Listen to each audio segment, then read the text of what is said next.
اعوذ باللہ من الشیطان الرجیم بسم اللہ الرحمن الرحیم رب اشرح لی صدری ویسر لی امری واحلل عقدۃ من لسانی یفقہوا قولی ربی یسر ولا تؤثر وتمم بالخیر اللہم انت اجعل القرآن ربیع قلبی ونور صدری وجلاء حزنی وذہاب ہمی اللہم ارنا الحق حقا وارزقنا اتباعہ وارنا الباطل باطلا وارزقنا اجتنابہ۔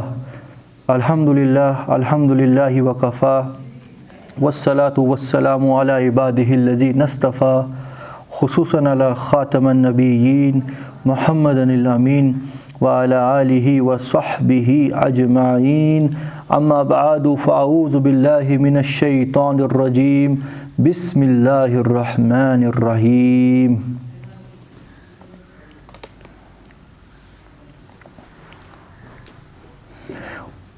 وَإِنَّهُ لَتَنزِيلُ رَبِّ الْعَالَمِينَ نَزَّلَ بِهِ الرُّوحُ الْأَمِينُ عَلَى قَلْبِكَ لِتَكُونَ مِنَ الْمُنذِرِينَ بِلِسَانٍ عَرَبِيٍّ مُبِينٍ وَإِنَّهُ لَفِي زُبُرِ الْأَوَّلِينَ۔ سورۃ الشورى آیت نمبر 192۔ اللہ سبحانہ وتعالیٰ قرآن کے بارے میں فرما رہے ہیں، نبی کریم صلی اللہ علیہ وسلم کو اپنے اس کلام کا تعارف خود رب العالمین فرما رہے ہیں، اور فرما رہے ہیں کہ وَإِنَّهُ لَتَنزِيلُ رَبِّ الْعَالَمِينَ، کہ یہ جو لوگ اس قرآن کے بارے میں شک میں پڑے ہوئے ہیں اور یہ الگ الگ تعویلیں کرتے ہیں اس قرآن کے بارے میں کہ یہ قرآن جو ہے معاذ اللہ، کسی جگہ انہوں نے یہ کہا ہے کہ یہ قرآن شیطان لے کے نازل ہوتا ہے، معاذ اللہ ثم معاذ اللہ، کہ یہ محمد، یعنی یہ چیز یہ بھی جانتے تھے کہ نبی کریم صلی اللہ علیہ وسلم کی جو ہے اپنی زبان ایسی تو کبھی نہیں تھی، نہ تو نبی صلی اللہ علیہ وسلم خود پڑھے لکھے ہیں، تو اس لحاظ کی، اس اعلیٰ درجے کی جو انہیں محسوس ہوتی تھی یہ پوئٹری، اور پوئٹری بھی ایسی کہ وہ حق بقے رہ جاتے تھے کہ نبی یعنی محمد ہم لوگوں کے بیچ میں 40 سال تک موجود تھا، اس کی زبان سے ہم بخوبی واقف ہیں، تو یہ قرآن اس کا اپنا کلام ہو ہی نہیں سکتا ہے، اور کہیں سے پڑھ کے آئے اور پھر اس کے اندر رد و بدل کر کے اس کو شاعری کے انداز میں بیان کرے، تو لہٰذا جب ان کو یہ چیز سمجھ نہیں آتی تھی کہ یہ قرآن کہاں سے آ رہا ہے تو وہ تہمتیں لگانا شروع کرتے تھے۔ کسی جگہ یہ آیا ہے قرآن میں، یہ کہتے ہیں کہ یہاں پہ بھی آیا ہے آخر میں، یہ کہتے ہیں قرآن کوئی شیطان لے کے نازل ہوتا ہے۔ ایک جگہ یہ کہہ رہے ہیں، بہتان باندھ رہے ہیں کہ یہ محمد یہ خود گڑھ کے لے کے آتا ہے، اور اس کو کوئی اہل کتاب ہے جو یہ چیزیں سکھاتا ہے، اور جس کے بارے میں یہ کہتے تھے نا یہ اہل کتاب اس کو یہ چیزیں سکھاتا ہے، اس سے بخوبی واقف تھے مشرکان مکہ، اور وہ جانتے تھے کہ وہ شخص جو ہے وہ تو عربی زبان جانتا ہی نہیں ہے، وہ عجمی ہے، کوئی عجمی غلام تھا کہ جو مکہ کے اندر موجود تھا، جو غالباً پڑھا لکھا تھا تھوڑا، جس کو پڑھنا لکھنا آتا تھا، تو مگر عربی زبان وہ جانتا نہیں تھا، تو یہ تہمتیں لگا، مطلب دیکھیں نا، اصل میں جس نے ماننا نہیں ہو وہ کچھ بھی ایکسکیوز لگا کے اس بات کا انکار کرنا چاہتا ہے، پھر بھی وہ مانے گا نہیں۔ اتنا بڑا اللہ تعالیٰ کی طرف سے معجزہ، اللہ کی یہ کتاب نازل ہو رہی ہے، اس سے بڑھ کر نشانی کیا ہو سکتی تھی، مگر وہ پھر بھی مانتے نہیں تھے، اور اس کے اعلیٰ درجے پیغام کا وہ ریبٹل کیسے کرتے تھے، یہ کہے گئے کہ یہ جی محمد کی اپنی تصنیف ہے، جس کے بارے میں یہ کہتے تھے کہ جو شخص محمد کو یہ بات سکھاتا ہے اس کے بارے میں ہر کوئی جانتا تھا کہ وہ عجمی ہے، وہ عربی زبان جاننے والا نہیں ہے، مگر پھر بھی ایسا جھوٹ کہ جس کا کوئی سر پاؤں نہ ہو، مطلب بول دینی ہے زبان سے بات، اس کے یہ نہیں سوچنا ہے کہ اس بات کا کوئی بیس بھی ہے کہ نہیں ہے۔ اس طریقے سے یہ لوگ نبی کریم صلی اللہ علیہ وسلم کو ستایا کرتے تھے۔ کسی جگہ یہ بھی کہتے تھے کہ یہ جو کلام ہے یہ کوئی شیطان لے کے اس کے اوپر نازل ہوتا ہے، اور وہ ایسی چیزیں اس کو سکھاتا ہے کہ جس کی وجہ سے لوگوں کے دماغ دیوانے ہو جاتے ہیں اور وہ محمد کی طرف کھنچ جاتے ہیں۔ اللہ تعالیٰ اپنی ہی اس کتاب میں اس بات کا جواب دے رہے ہیں کہ اِنَّهُ لَتَنزِيلُ رَبِّ الْعَالَمِينَ، بیوقوفو، یہ جو تم باتیں گڑھ رہے ہو، یہ کلام جو ہے یہ کسی انسان کے بس کی بات تو کیا کسی جنات کے بس کی بات بھی نہیں ہے۔ پوری دنیا کے انسان بھی ایک طرف ہو جائیں وہ اس کے جیسا کلام نہیں گڑھ سکتے، نہیں لا سکتے۔ پورا کلام کیا، اس کے جیسی ایک آیت بنا کے نہیں لے آ سکتے۔ اور سورۃ البقرہ میں تو چیلنج دیا گیا ہے کہ تم اگر اس بات میں سچے ہو کہ یہ کہنے میں سچے ہو کہ یہ کتاب جو ہے یہ محمد صلی اللہ علیہ وسلم نے خود گڑھی ہے اور اس پہ اس کے لیے کوئی مددگار لوگ ہیں جو کرتے ہیں اس کی مدد، تو ایک کام کرو، فَأْتُوا بِسُورَةٍ مِّن مِثْلِهِ، اس کے جیسی ایک صورت لے کے آؤ اگر تم سچے ہو۔ پھر قرآن میں دوسری جگہ یہ لکھا ہے اس کے جیسی 10 آیات لے کے آؤ اگر تم سچے ہو۔ پھر ایک جگہ اور کمپٹیشن آسان کر دیا، اس کے جیسی ایک حدیث لے کے آؤ۔ اب حدیث میں ایک آیت بھی ہو سکتی ہے، ان کنتم، حدیث کا مطلب ہوتا ہے بات، تو اس کا جیسی ایک بات لے کے آؤ۔ مگر پھر اللہ نے خود جواب دیا تم ہرگز ایسا نہیں کر سکو گے، اور اگر نہیں کر سکو گے تو ڈرو اس آگ سے جس کا ایندھن بنے گے انسان اور پتھر۔ یہاں پہ اللہ تعالیٰ فرما رہے ہیں وَإِنَّهُ لَتَنزِيلُ رَبِّ الْعَالَمِينَ، اس کو نازل کیا ہے تمام جہانوں کے رب کی طرف سے، نزل بِهِ الرُّوحُ الْأَمِينُ، اور اس کو لے کے آتے ہیں تمہارے پاس روح الامین، ایک امانت دار اللہ کا فرشتہ، علی قلبک لتکون من المنذرین، اور یہ نازل ہوتی ہے محمد تیرے دل کے اوپر، یہ کوئی دماغ کے اوپر یاد ہونے والی بات نہیں ہے، یہ دل کے اوپر چھپ جانے والی بات ہے۔ یہ ہم پچھلے اپنے کلاس میں ڈسکس کر چکے ہیں اچھے سے۔ بلسان عربی مبین، اور عربی زبان میں اور بالکل روشن اور واضح پیغام کے ساتھ، کوئی چھپی ہوئی بات نہیں، کوئی کنفیوژن والی بات نہیں۔ وَإِنَّهُ لَفِي زُبُرِ الْأَوَّلِينَ، اور اس سے پہلے جتنی بھی کتابیں ہم نے نازل کی، یہ کتاب انہی کا پیغام لے کے آ رہی ہے، کوئی نئی چیز لے کے نہیں آ رہی۔ اولم یقل لہم آیتن ان یعلمہ علماء بنی اسرائیل، کیا ان مشرکان مکہ کے لیے یہ کافی اللہ کی طرف سے نشانی نہیں ہے کہ جو علماء بنی اسرائیل جن سے یہ لوگ رابطہ کرتے ہیں، ان میں سے بھی بہت سے علماء حق یہ کہتے ہیں کہ واقعی یہ اللہ کا کلام ہے، یہ تو وہی باتیں محسوس ہوتی ہیں جو ہمارے پاس تورات اور انجیل میں ہے، یہ تو وہی پیغام ہے۔ اور پیغام رب العالمین کا تمام امتوں کی طرف ہمیشہ ایک ہی رہا، اور اللہ کا حکم ایک ہی رہا کہ اللہ کے علاوہ کوئی معبود نہیں، تم اسی کی بندگی کرو۔ اور اس کے بعد اگر تم اس سارے پیغام کو بریفلی ایکسپلین کرنا چاہو، اللہ تعالیٰ نے جس نے اپنے رب کو تسلیم کر لیا، اب اس کو زندگی میں کیا کرنا ہے، تو قرآن سے بہتر اس چیز کو کون ایکسپلین کر سکتا ہے۔ اللہ تعالیٰ فرما رہے ہیں ان اللہ یأمرکم بالعدل والاحسان وایتاء ذی القربى وینہی عن الفحشاء والمنکر والبغی یعظکم لعلکم تذکرون، کہ اللہ سبحانہ وتعالیٰ کا جو تمہاری طرف حکم ہے اگر تم بریفلی اور پریسائزلی اسے سمجھنا چاہو تو اس ایک آیت میں وہ سمٹا ہوا ہے کہ اللہ تمہیں حکم دیتا ہے بالعدل والاحسان، عدل اور احسان کا، وایتاء ذی القربى، اور اپنے قرابت داروں کے اوپر خرچ کرو، انہیں عطا کرو، وینہی عن الفحشاء والمنکر والبغی، اور اللہ تمہیں روکتا ہے 3 چیزیں آپ دیکھ لو، فحشائی بے شرمی اور بے حیائی کے کام، والمنکری منکر کام اللہ کی نافرمانیاں، والبغی بغی طاغوت طغیان، ایک ہی طریقے کے الفاظ ہیں، سرکشی سے تمہیں روکتا ہے۔ یعظکم لعلکم تذکرون، وہ تمہیں نصیحت کرتا ہے کہ تم نصیحت حاصل کرو۔ آپ ذرا دیکھو پورے قرآن کا جو پیغام ہے، ایک تو پیغام ہے نا اپنے رب کو پہچانو، اور رب کو پہچانو، زمین اور آسمان کی اپنی نشانیاں دیکھ کر اچھے سے ٹھوک بجا کے یہ چیز مان لو کہ تم الٹپ پیدا نہیں ہوئے، تمہیں پیدا کرنے والا وہ رب العالمین ہے۔ اچھا، یہ بھی قرآن کا پیغام ہے، یہ بات تم سمجھ گئے۔ اس کے بعد کرنا کیا ہے، اس کے اوپر تو سینکڑوں آیتیں ہیں نا، ہزاروں آیتیں ہیں کہ اللہ کا حکم کیا ہے۔ ان ساری آیتوں کو اگر تم سکیڑ کے بریفلی جمع کر دو، وہ اس ایک آیت میں کہ ان اللہ یامرکم بالعدل والاحسان، اللہ تعالیٰ تمہیں حکم دیتا ہے کہ عدل اور انصاف کے اوپر قائم ہو جاؤ، خود بھی قائم ہو جاؤ اور دوسروں کو بھی قائم کرو، اور وہ سسٹم قائم کرو جس میں عدل، انصاف اور احسان ہو۔ یہ عدل اور انصاف اور احسان جو ہے یہ ہم بار بار قرآن میں پڑھ چکے ہیں کہ احسان کیا ہے، عدل کیا ہے، انصاف کیا ہے۔ عدل اور انصاف اور احسان کو ملاؤ تو بنتا ہے قسط۔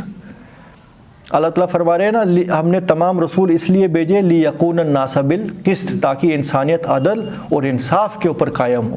قسط کا مطلب عدل اور انصاف اور ان کے الٹیمیٹ درجے ہوتے ہیں کہ ہر اس شخص پہ اتنا ہی بوجھ پڑے جتنا وہ برداشت کر سکتا ہے، کسی کی ضرورت سے زیادہ اس سے کچھ لیا نہ جائے، وسعت سے زیادہ، اور کسی کے حق سے زیادہ اس کو کچھ دیا نہ جائے۔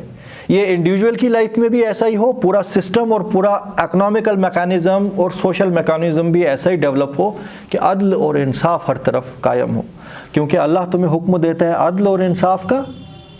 اور پھر دوسرا حکم کیا قرآن میں ہم پڑھتے ہیں، وَآتَ الْمَالَ عَلَىٰ حُبِّهِ ذَوِي الْقُرْبَىٰ وَالْيَتَامَىٰ وَالْمَسَاقِينَ وَابْنَ السَّبِيلِ وَالسَّائِلِينَ وَفِي الرِّقَابِ۔ وہ عطا کرتے ہیں اللہ کے بندے اپنا مال، سب سے پہلے اپنے قرابت داروں کو، اس کے بعد مسکینوں کو، یتیموں کو، مدد کے لیے ہاتھ پھیلانے والوں کو، سوسائٹی میں پچھڑے ہوئے جو تھوڑا پیچھے رہ گئے ان کو اپ گریڈ کرنے میں، اور اللہ کی رضا کے لیے، اپنے دنیائی کسی فائدے کے لیے نہیں۔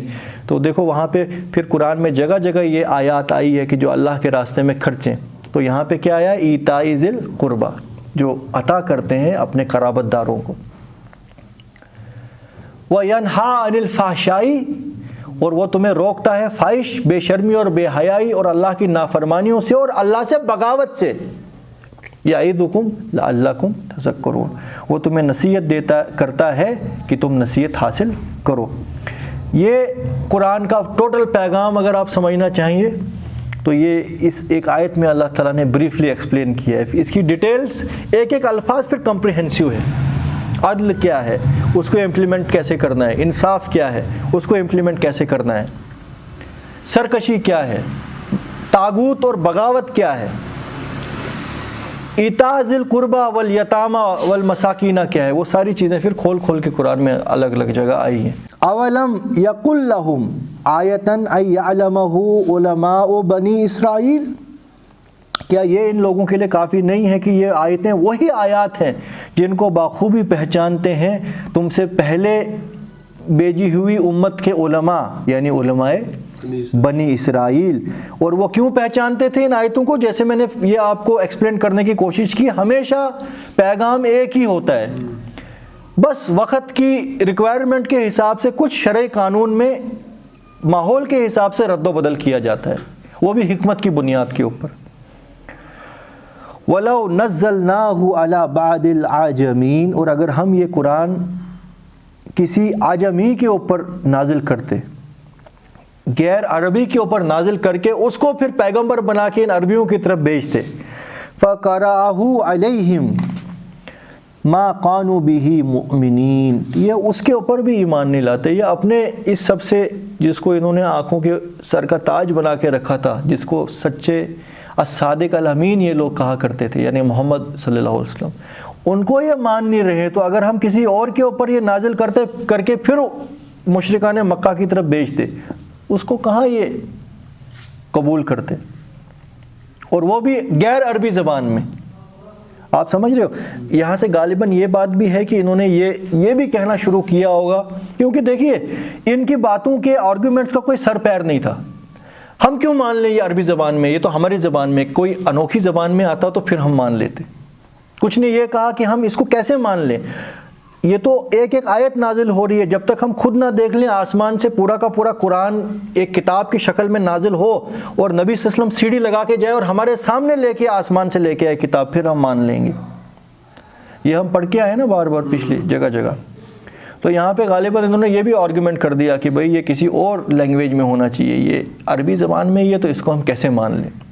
اللہ تعالیٰ فرما رہے ہیں کہ کلیئر کٹ تمہاری زبان میں اور تمہارے سب سے بہترین انسان کے اوپر نازل ہوا، تب تم نہیں مانتے ہو، تو اور تم یہ کہتے ہو کہ اگر اور کسی زبان میں ہوتا تو مان لیتے، تم تب بھی نہیں مانتے۔ كَذَلِكَ سَلَكْنَاهُ فِي قُلُوبِ الْمُجْرِمِينَ، تو یہ بغاوتیں، یہ سرکشیاں اور یہ انکار کرنا ہم داخل کر دیتے ہیں مجرموں کے دلوں میں۔ یعنی کہ اللہ ہی نہیں چاہتا کہ یہ مجرمین لوگ ایمان لائیں، کیونکہ ان کے کچھ کرتوت ایسے ہوتے ہیں نا، انہوں نے اللہ کو بہت ناراض کیا ہوتا ہے، تو اللہ تعالیٰ ان کے دلوں کے اوپر سے وہ جو ہے نا حسد اور بغض اور دنیا پرستی کے پردے ہٹنے ہی نہیں دیتا، تو لہٰذا پھر وہ ایسی باتیں کرتے ہیں کہ جو یہ کر رہے ہیں۔ لا یؤمنون بہ حتی یروا العذاب العلیم، اور یہ ہرگز ایمان نہیں لائیں گے جب تک یہ وہ دردناک عذاب نہ دیکھ لیں۔ فَيَأْتِيَهُمْ بَغْتَةً وَهُمْ لَا يَشْعُرُونَ، اور وہ عذاب ان کے اوپر اچانک آ کے چسپا ہو جائے گا اور ان لوگوں کو اس کا شعور بھی نہیں ہوگا، پتہ بھی نہیں چلے گا کہاں سے ان کے اوپر عذاب ٹوٹ پڑا۔ فَيَقُولُوا هَلْ نَحْنُ مُنظَرُونَ، اور یہ کہیں گے کیا ہمیں اب مہلت دی جائے گی؟ جس ٹائم عذاب دیکھیں گے نا اس وقت کہیں گے کیا اب کوئی مہلت ہے؟ أَفَبِعَذَابِنَا يَسْتَعْجِلُونَ، پھر وہ کہیں گے کیا ہمیں مہلت دی جائے گی، بس کیا وہ ہمارے عذاب کو جلد چاہتے ہیں۔ أَفَبِعَذَابِنَا يَسْتَعْجِلُونَ، یہ الگ الگ آیات ہیں نا، یہاں پہ بات اللہ تعالیٰ نے مکمل کر دی، اس ٹائم یہ کہیں گے کہ کیا اب ہمیں کچھ مہلت مل سکتی ہے؟ اور ہمیں پھر قرآن میں دیگر جگہ پتہ ہے یہ لوگ یہی کہیں گے کاش ہمیں اب اور موقع ملتا تو ہم ایمان لے آتے اور رسول کے ساتھ کوئی راستہ اختیار کر لیتے، اللہ تعالیٰ کے بندوں کو ستاتے نہ اور ان کا ساتھ دیتے۔ تو اللہ تعالیٰ فرما رہے ہیں أَفَبِعَذَابِنَا يَسْتَعْجِلُونَ، کیا یہ میرے عذاب کی جلدی مچا رہے ہیں؟ جس عذاب کو دیکھ کے یہ پھر تڑپ اٹھیں گے کہ کاش ہمیں مہلت دی جاتی، اسی عذاب کی ابھی یہ جلدی مچا رہے ہیں اور یہ ایسے کرتوت کر رہے ہیں کہ عذاب اللہ کا ان کے اوپر ٹوٹ پڑے۔ أَفَرَأَيْتَ إِن مَّتَّعْنَاهُمْ سِنِينَ، کیا تم نے دیکھا، ذرا دیکھو اگر ہم انہیں برسوں فائدہ پہنچائیں، ثم جاءہم ما كانوا یوعدون، اور اس کے بعد پھر ان کے اوپر وہ عذاب چھا جائے جس کا ان سے وعدہ کیا گیا۔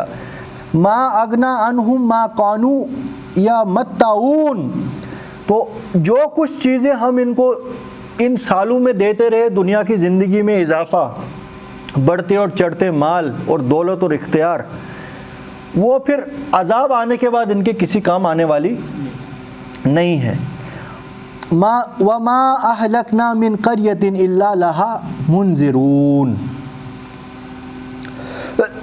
اور ہم نے کسی بستی کو ہلاک نہیں کیا مگر اس کے لیے ڈرانے والا، نصیحت کے لیے پہلے بھیج دیا کہ اللہ تعالیٰ معاذ اللہ کوئی ظلم کرنے والا نہیں، اس نے ہر قوم کو موقع دیا کہ وہ سدھر جائیں اور سیدھا راستہ اختیار کر لیں، جس کے لیے اللہ سبحانہ وتعالیٰ نے پے در پے دنیا میں رسولوں کا سلسلہ جاری کیا اور رسولوں کے اوپر اپنا کلام نازل کیا، جس کڑی کے آخری کڑی ہے نبی صلی اللہ علیہ وسلم، ان کے اوپر اپنی آخری کتاب نازل کی جس کو تا قیامت محفوظ کر دیا کہ جس کسی نے نصیحت حاصل کرنی ہے وہ اللہ کی اس کتاب کو سچے دل سے کھولے، وہ انشاءاللہ نصیحت حاصل کر لے گا، وہ مقصد کی بات پہنچ جائے گا جو کرنا تھا۔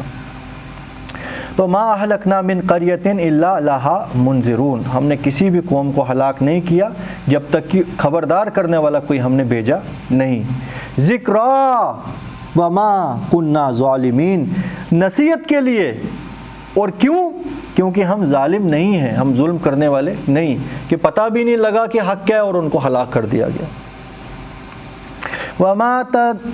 وما تنزلت بہ الشیاطین، اب دیکھو اس چیز کا جواب کہ شیطان اس قرآن کو نازل کرنے والے نہیں ہیں، تم یہ کیسی دیوانوں کی بڑ بول رہے ہو، تم کیسا جھوٹ بہان کے لے آئے ہو کہ یہ شیطان محمد کے اوپر کوئی یہ قرآن محمد کے اوپر کوئی شیطان لے کے نازل ہوتا ہے۔ وما ينبغي لهم وما يستطيعون، یہ حیثیت نہیں ہے شیطان کی، نہ وہ استطاعت رکھتا ہے کہ وہ اس پائے کا کلام لے کے آئے۔ انہم عن السمع لمعزولون، اور وہ کیا قرآن نازل کرے گا، شیطانوں کو تو اس قرآن کی سماعت سے بھی روکا گیا ہے کہ شیطان اس کلام کی سماعت کو بھی برداشت نہیں کر سکتے، وہ بھاگ جاتے ہیں. سمجھ رہے ہو؟ بڑی امپورٹنٹ آیت ہے یہ رقیہ کے حوالے سے، کہ جن انسانوں کے اوپر شیاطین کے اثرات ہو نا، جنرلی میرا یہی آئیڈیا تھا کہ جس انسان کا اپنا ہی ایمان مکمل نہ ہو تو اس کے لیے پھر قرآن بھی کوئی اثر نہیں کرتا. جیسے قرآن میں یہ ہے نا کہ اللہ تعالیٰ فرما رہے ہیں شفاء لما فی الصدور، قرآن کے اندر تمہارے دلوں کی بیماریوں کا شفا ہے. وَهُدًى وَرَحْمَةٌ لِّلْمُؤْمِنِينَ، اور وہ ہدایت و رحمت ہے مگر کن کے لیے؟ جو سچے دل سے ایمان لے آئیں. اور قرآن میں دوسری جگہ وہ آیت ہے یضل بہ کثیرا ویہدی بہ کثیرا وما یضل بہ الا الفاسقون، فاسقین، وما یضل بہ الا الفاسقین. اسی قرآن کے ذریعے سے بہت سے لوگوں کو اللہ تعالیٰ بلند ایمان کے درجے عطا کرتے ہیں، اور اسی قرآن کے ذریعے سے بہت سے لوگ گمراہی میں بھی گھیر لیے جاتے ہیں، مگر اس سے گمراہ وہی ہوتے ہیں جو فاسق ہوتے ہیں.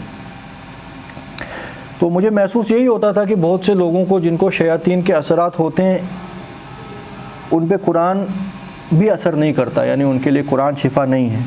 مگر یہاں پہ ایک اور پہلو ہے. اللہ تعالیٰ فرما رہے شیطان اس کو نازل کیا کریں گے؟ وہ تو اس کی سماعت سے بھی دور کیے گئے، یعنی شیاطین جو ہیں وہ قرآن کو برداشت نہیں کر سکتے.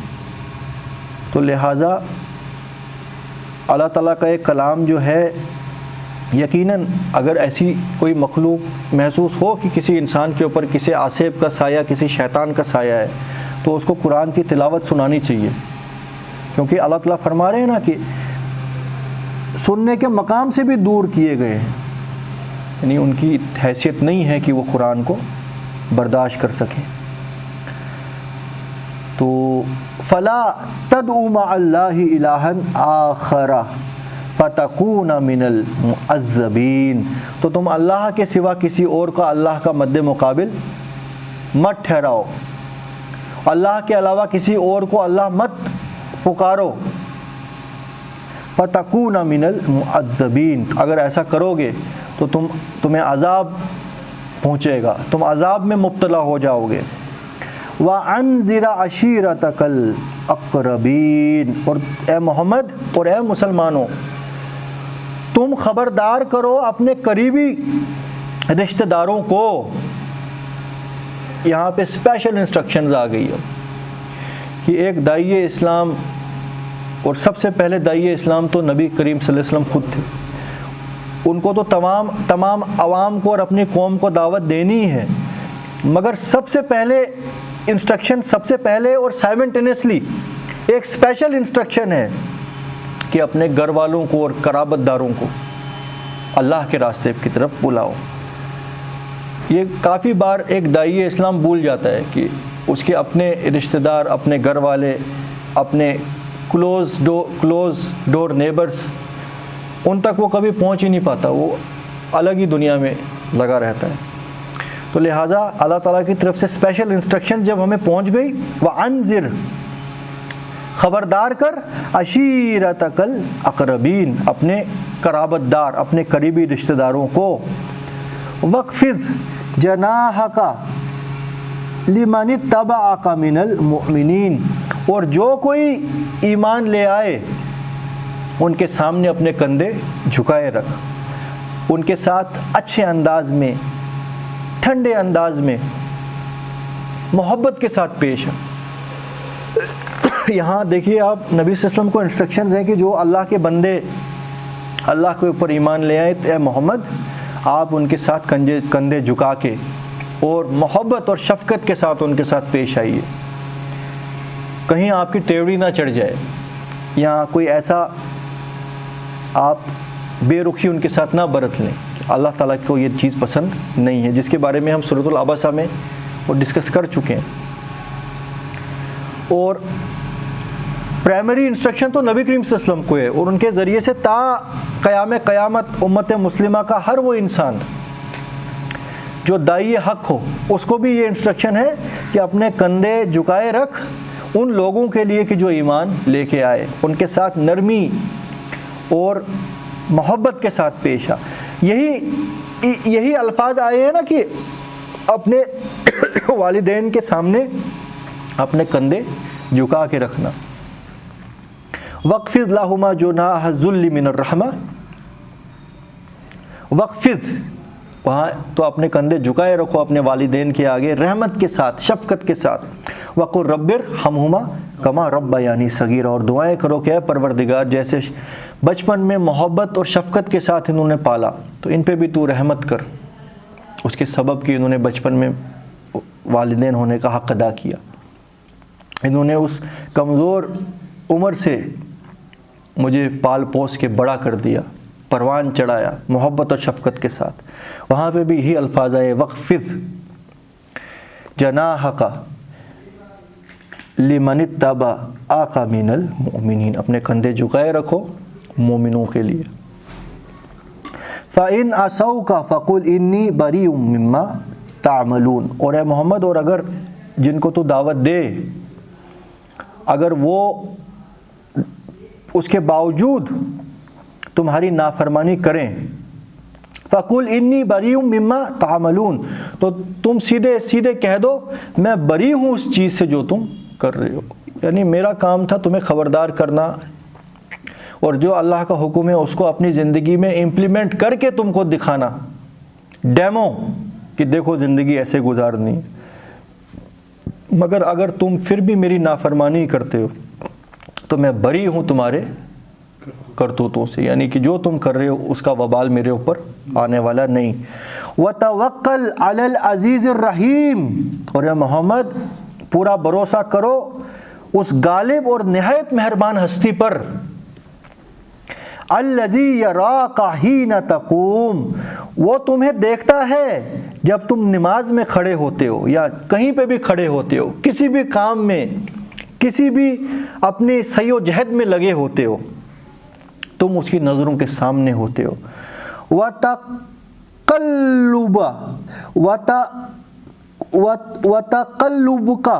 فِي السَّاجِدِينَ، اور وہ تمہیں نظروں میں رکھے ہوئے جب تم نمازیوں میں تمہارا پھرنا بھی دیکھتا ہے. ساجدین، سجدہ کرنے والوں میں جب تم سجدے کر رہے ہوتے ہو تب بھی، یعنی کہ ایوری ٹائم، ہر وقت، ہر آن تم اپنے رب کی نظروں کے سامنے ہو. یہ انسٹرکشنز تو نبی صلی اللہ علیہ وسلم کو ہے ہی، مگر تمام امت مسلمہ کے ہر داعی حق کو ہے، داعی قرآن کو ہے کہ تم یہ نہیں سوچو کہ تم نظر انداز کیے جا رہے ہو. تم اس وقت کمپلیٹ لائم لائٹ پہ ہو آسمانوں کی، اگر تم واقعی اخلاص کے ساتھ اللہ تعالیٰ کے اس فریضے کو انجام دے رہے ہو. دنیا کے اندر چاہے تمہیں کوئی قبول کر رہا ہو یا نہ کر رہا ہو، تم اس وقت یونیورسل سائٹ کے اوپر ہو. سمجھ رہے ہو؟ اِنَّهُ هُوَ السَّمِيعُ الْعَلِيمُ، اور کیوں نہ دیکھے، وہ تو ہے ہی سب کچھ سننے والا اور سب کچھ جاننے والا. اب یہاں سے آگے آپ دیکھیے اللہ تعالیٰ فرما رہے ہیں کہ جو لوگ یہ تہمت لگا رہے تھے کہ شیطان جو ہے یہ محمد کا اپنا کلام نہیں ہے، کیونکہ محمد تو عربی زبان اس طریقے کی نہیں جانتے اور نہ وہ لکھنا اور پڑھنا جانتے ہیں، اور یہ جو کلام کا جو ڈائلیکٹ ہے یہ کوئی عجیب چیز محسوس ہوتا ہے، یہ ایک انسان کو پوزیس کر لیتا ہے اپنی طرف کہ وہ شخص اپنا گھر بار سب کچھ چھوڑ کے محمد کا جو ہے دیوانہ ہو جاتا ہے.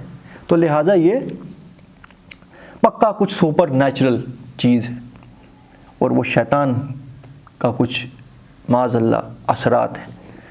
تو اللہ تعالیٰ فرما رہے ہیں حل ننبئکم علی من تنزل الشیاطین، اے محمد کیا میں تم کو اب بتاؤں، قل حل ننبئکم، کیا میں تم کو بتاؤں، من تنزل الشیاطین کی شیطان کس بدبخت پہ نازل ہوتے ہیں.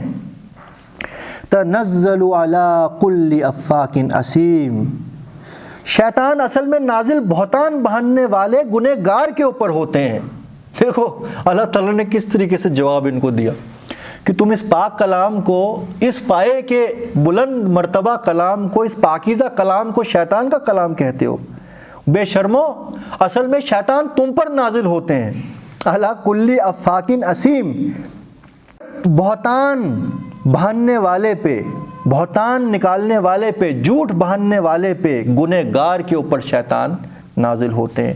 اس کا مطلب یہاں پہ ایک تو ڈائریکٹ مشرکان مکہ جو نبی کریم صلی اللہ علیہ وسلم کے بارے میں جھوٹ کر رہے تھے، اللہ کی اس کتاب کے بارے میں، مگر تا قیام قیامت جو افاکن اسیم ہیں ان کے اوپر بھی تو شیطان نازل ہوتے ہیں۔ افاکن کا مطلب کیا لکھا ہوا ہے وہاں پہ؟ افاکن اسیم، بہت افواق ہو گئے، بہت جھوٹے 50%۔ افاکن اسیم، گنہگار اور جھوٹا، یعنی کہ جو گنہگار اور جھوٹا ہے اس کے ساتھ شیطان لگا ہوا ہے اگر وہ توبہ نہیں کرتا۔ اور ایسا گنہگار اور جھوٹا جب تمہارے ساتھ ویسے کرتا ہے تو اس کے ساتھ سپورٹ کون کر رہا ہوتا ہے؟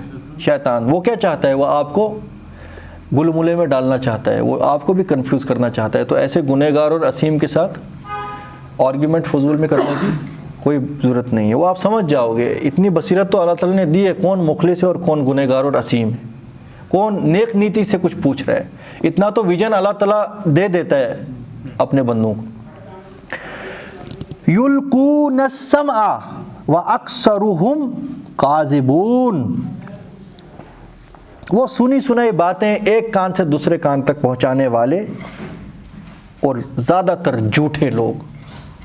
ہر سنی سنائی بات کو دوسرے تک پہنچا دینا، نبی صلی اللہ علیہ وسلم نے فرمایا ہر سنی سنائی بات کو دوسرے تک پہنچا دینا بنا تحقیق کیے یہ جھوٹا ہونے کے لیے کافی ہے۔ تو یہ لوگ بھی یلقون السمع واکثرهم کاذبون، یہ جھوٹی باتیں ایک کان سے دوسرے کان تک پہنچا کے پھر وہ بندہ جو جھوٹا وہ دوسرے سے تیسرے کان تک پہنچانے والا، اور اکثر ان میں سے جھوٹے ہیں، ان پہ شیطان نازل ہوتے ہیں۔ والشعراء یتبعهم الغاوون، اور رہے شاعر، کیونکہ دوسری تہمت کیا لگاتے تھے نبی صلی اللہ علیہ وسلم پر وہ کہ یہ تو شاعر ہے۔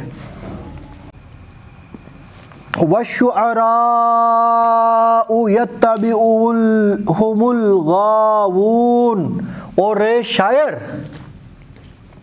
کیونکہ دوسری یہ تہمت اور بہتان یہ باندھ رہے تھے کہ محمد جو ہے یہ شاعری سیکھتا ہے کہیں سے، معاذ اللہ۔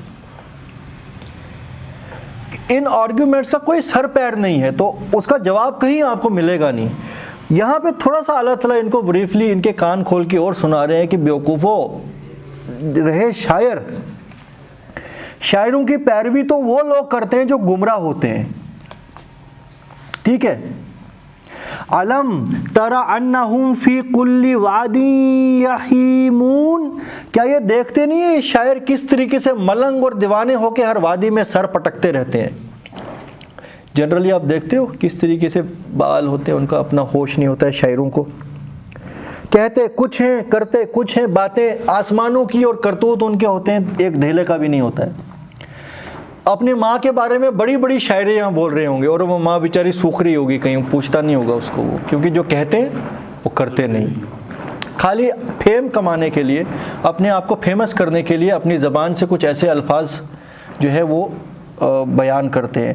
یہاں ایک اور چیز محسوس ہوتی ہے کہ دیکھیے اللہ تعالیٰ فرما رہے ہیں نا کہ کیا میں تمہیں بتاؤں کہ شیطان کس پہ نازل ہوتے ہیں؟ شیطان نازل ہوتے ہیں جھوٹے بہتان باندھنے والے پر، جو ہر سنی سنائی بات کو بنا تحقیق کرے دوسرے تک پہنچا دے اور اس کو یقین سے مان لے۔ جیسے کسی نے یہ کہہ دیا جی محمد معاذ اللہ شاعر ہے، تو اس بیوقوف نے تحقیق نہیں کی اور مان گیا اور وہ دوسرے کان تک لے کے گیا۔ کوئی کہہ دے کہ قرآن میں جی یہ کہا گیا ہے ٹیررزم کو پھیلایا جاتا ہے، اس گدھے نے کبھی کھول کے نہیں دیکھا اور وہ بات دوسرے تک پہنچا دی، ہے کہ نہیں؟ ایک اس وقت کی ایگزامپل، ایک اس وقت کی ایگزامپل، کیونکہ قرآن ایور گرین ہے نا، ہمیشہ ایور گرین رہے گا۔ یہ کوئی ایسا پیغام نہیں ہے کہ جو 1400 سال پہلے کے لیے تھا، یہ اتنا ہی زیادہ پختہ آج بھی ہے اور تا قیام قیامت رہے گا پختہ۔ تو اللہ تعالیٰ فرما رہے ہیں ان لوگوں کے ساتھ شیطان ہے، ان کے اوپر شیطان نازل ہوتے ہیں جو ان کو سبز باغ دکھاتے ہیں اور وہ ان کی ہٹ درمی پہ ان کو اور شاباشی کرتے ہیں۔ وَشُعَرَاء، اور شیطان نازل شعراء پہ بھی ہوتے ہیں، ٹھیک ہے، یہ بھی ہو سکتا ہے اس کا مطلب۔ یتبعهم الغابون، اور ان شاعروں کی پیروی کون کرتے ہیں؟ جو گمراہ لوگ ہیں۔ یہ میں آپ کو کیوں ایسی بات کہہ رہا ہوں؟ کیونکہ واقعی بہت سے ایسے شاعر ہیں نا جو یہ کہتے ہیں بات کہ یہ جو میرے دماغ میں ابھی خیال آیا یہ جیسے نازل ہو گیا مجھ پہ. وہ پری کتھائیں، گل و گلگل کی شاعری کرنے والے، ایک نمبر کے شرابی اور جواری قسم کے لوگ جو، اور ہوتے کون ہیں وہ؟ یہی اسیم اور گنہگار اور جھوٹے اور مکار قسم کے لوگ، اور ساتھ میں شاعر بھی ہیں. شاذ ہی کوئی ایسا آپ کو شاعر مل جائے کہ جس کا واقعی کچھ نہ کچھ اللہ پر ایمان ہو اور پختہ ہو. جنرلی تم دیکھو گے دیوانے قسم کے لوگ نا جو اللہ سے بہت دور ہوتے ہیں وہ شاعری کے اندر انوالو رہتے ہیں. تو اوبیسلی جو اللہ سے دور ہو اس کے اندر تو پھر غلاظتیں پیدا ہوں گی، جس کے اندر غلاظتیں اور گندگی پیدا ہوگا اس کے اندر شیطان داخل ہوتے رہیں گے، اور شیطان پھر ان کو ایسی پٹی بھی پڑھاتے ہیں. پتہ نہیں آپ کا رابطہ ہوا ہے کبھی کسی شاعر سے، مگر آپ کبھی ان کے ساتھ بات کرو نا، دیکھنا وہ کسی الگ ہی دنیا کے لوگ ہیں، ایلینز. تو اللہ تعالیٰ فرما رہے اور شاعروں کے اوپر بھی شیاطین نازل ہوتے ہیں، ہاں جو دیتے ہیں ان کے کانوں کے اوپر القا کرتے ہیں. علم تر انہم فی کل وادی یہیمون، کیا وہ دیکھتے نہیں ہیں کہ یہ جو دیوانے شاعر ہوتے ہیں یہ ہر وادی کے اندر سر پٹکتے پھرتے ہیں. وَأَنَّهُمْ يَقُولُونَ مَا لَا يَفْعَلُونَ، اور اکثر اور بیشتر ان میں سے کہتے وہ ہیں جو کرتے نہیں ہیں. سمجھ رہے ہو؟ کہتے وہ ہیں جو کرتے نہیں ہیں. اچھا جب میں نے آیت پڑھی میں نے سوچا یار علامہ اقبال کا کیا ہوگا. سمجھ رہے ہو؟ بڑا مجھے کیونکہ سٹارٹنگ میں بڑا محسوس ہوتا تھا علامہ اقبال نے قرآن کی تشریح کی ہے اور اللہ کا بندہ ہے وہ. ہاں اس کی زندگی کے الگ الگ سٹیجز تھے، مگر آخری سٹیج میں تو وہ قرآن کی طرف آیا نا. پیچھے کا جو تھا اللہ تعالیٰ تو بولتا ہے جو سچے دل سے ایمان، ومن آمن وعمل صالحا، ومن تاب وآمن وعمل صالحا، جس نے برے کاموں سے توبہ کی پھر سچے دل سے ایمان لایا اور پھر نیک عمل کرتا رہا، تو ایسا جو شخص ہے وہ اللہ کو رحمان اور رحیم پائے گا. تو مگر بہرحال میں نے جب یہیں تک پڑھا میں نے بولا شاعروں کا تو اوور آل نفی کی گئی ہے.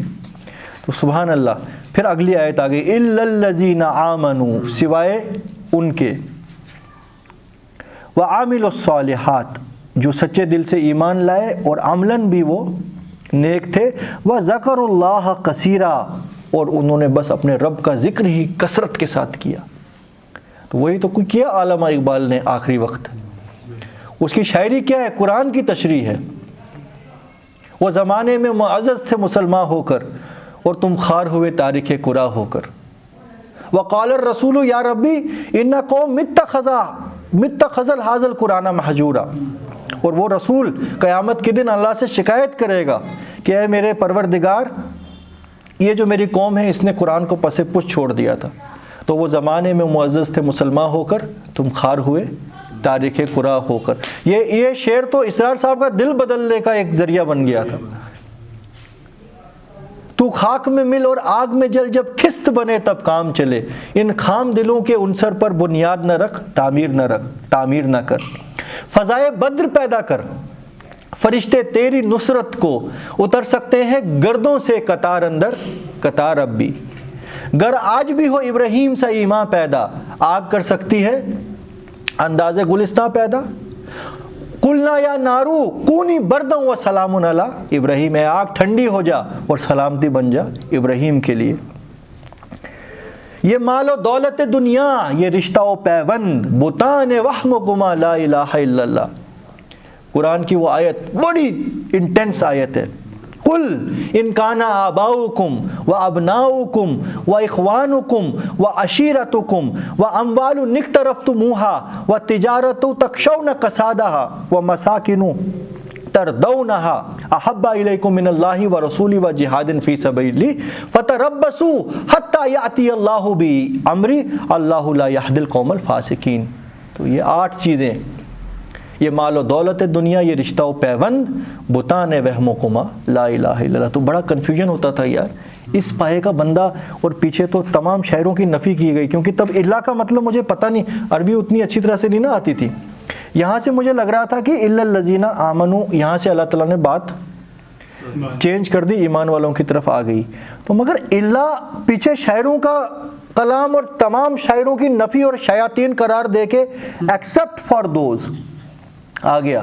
تو میں نے بولا او یہ, اور میں غلط بھی ہو سکتا ہوں, یہ اسپیشل ایکسیپشن علامہ اقبال کے لیے ہو سکتی ہے, چھوڑی گئی ہو, اللہ عالم, کیونکہ اس لیول کا تو اور کوئی شاعر تو ہم نے دیکھا نہیں ابھی تک نا. تو تھا بھی الحمدللہ پریکٹسنگ ہی تھا, کوئی شرابی کبابی انسان نہیں تھا, نماز گزار تھا.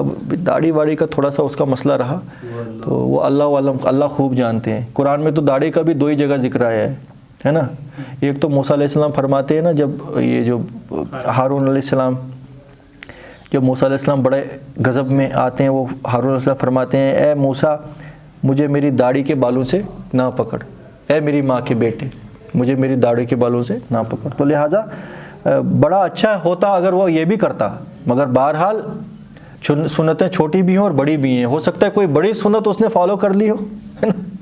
تو لہٰذا الا الذین آمنوا وعملوا الصالحات, سوائے ان کے جو ایمان لائے اور نیک عمل کیے, وذکروا اللہ کثیرا, اور ان کی زندگی اکثر اور بیشتر اللہ کے ذکر میں ہی لگی رہی, خالی یہاں بات رکی نہیں ہے. وانتصروا من بعد ما ظلموا, اور وہ بدلہ بھی لیں جب ان کے ساتھ ظلم کیا گیا, یعنی وہ ایکٹیو فیز میں بھی زندگی گزاریں, کمرے میں بیٹھ کے پوئٹری لکھنا نہیں, کچھ ایسی جد و جہد بھی ان کی زندگی میں ہو کہ پریکٹیکلی وہ اس کو کر رہے ہوں, اللہ کے دشمنوں کے ساتھ جد و جہد میں وہ لگے ہوئے ہیں. ٹھیک ہے. وَسَيَعْلَمُ الَّذِينَ ظَلَمُوا أَيَّ مُنْقَلِبٍ يَنْقَلِبُونَ, اور جن لوگوں نے ظلم کیا وہ عنقریب جان لیں گے کہ کس کروٹ وہ الٹتے ہیں اور کس کروٹ ان کو لوٹا کے لے جایا جائے گا. عنقریب سب کو پتہ لگ جائے گا. دیکھیے آپ ذرا, یہ کتنی آخرکار قرآن کتنا کمپلیٹ بات کر دیتا ہے, کوئی ایکسیپشن نہیں چھوڑی جاتی ہے. سبحان اللہ و بحمدہ سبحان اللہ العظیم. اللہم صلی اللہ سیدنا محمد وعلی آل سیدنا محمد کما صلیت علی ابراہیم وعلی آل ابراہیم انک حمید مجید. اللہم آنس وحشتی فی قبر, اللہم ارحمنی بالقرآن العظیم واجعلہ لی اماما و نورا و ہدا و رحمہ. اللہم ذکرنی منہ ما نسیت وعلمنی منہ ما جہلت وارزقنی تلاوتہ آناء اللیل و آناء النہار واجعلہ لی حجۃ یا رب العالمین. ربنا لا تزغ قلوبنا بعد إذ هديتنا وهب لنا من لدنك رحمة إنك أنت الوهاب. حسبنا الله ونعم الوكيل, نعم المولى ونعم النصير. حسبي الله لا إله إلا هو عليه توكلت وهو رب العرش العظيم. سبحان الله وبحمده سبحان الله العظيم وصدق المرسلين والحمد لله رب العالمين.